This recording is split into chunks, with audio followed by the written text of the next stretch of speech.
کسی کی ضرورت کیا ہے اس ضرورت مند تک پہنچنے کی کوشش کرو. اس کو حساب دینے کی کوشش مت کرو کہ میں نے تمہارے ساتھ یہ کیا. یہ تمہارے فرض میں شامل ہے. کہتے یہ ہیں کہ ایک ہاتھ سے دوسرے ہاتھ کو ہی خبر ہو, کسی تیسرے ہاتھ کو خبر نہ ہو. یہ ہے ہماری تہذیب, یہ ہماری ثقافت ہے جس کو ہمیں زندہ رکھنا پڑے گا.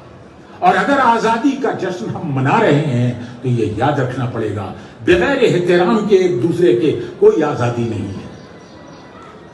میں آپ کو یقین دلاتا ہوں جس دن آپ نے اپنے اختیارات کو اور اپنی ذمہ داریوں کو سمجھ لیا, یہ زندگی آپ ہی کی نہیں, آنے والی جتنی نسلیں ہیں ان تک پہنچے گی یہ زندگی, اور آپ بھی اچھی طرح سے سانس لے سکیں گے اور ہم بھی سانس لے سکیں گے. مل بیٹھ کے چمن میں اختلاط رنگ و بو سے بات بنتی ہے. ہم ہی ہم ہیں تو کیا ہم ہیں, تم ہی تم ہو تو کیا تم ہو.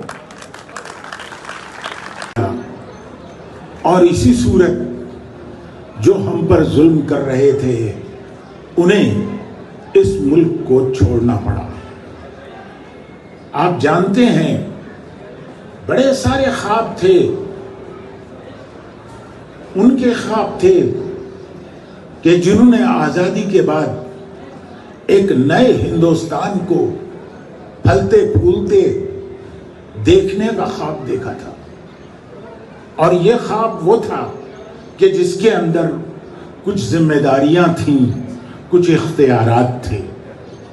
آزادی کا کیا مفہوم ہے, کیا مطلب ہے, یہ ہم کو کوئی اور نہیں سمجھائے گا, ہم خود اپنے آپ اس کو سمجھا سکتے ہیں.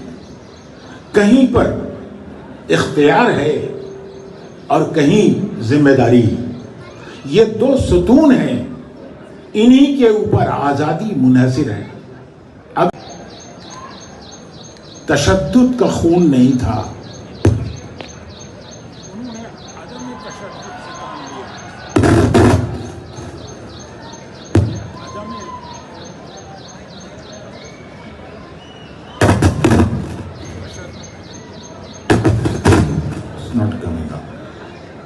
تشدد ہماری نسوں میں نہیں تھا, تو ہم نے عدم تشدد.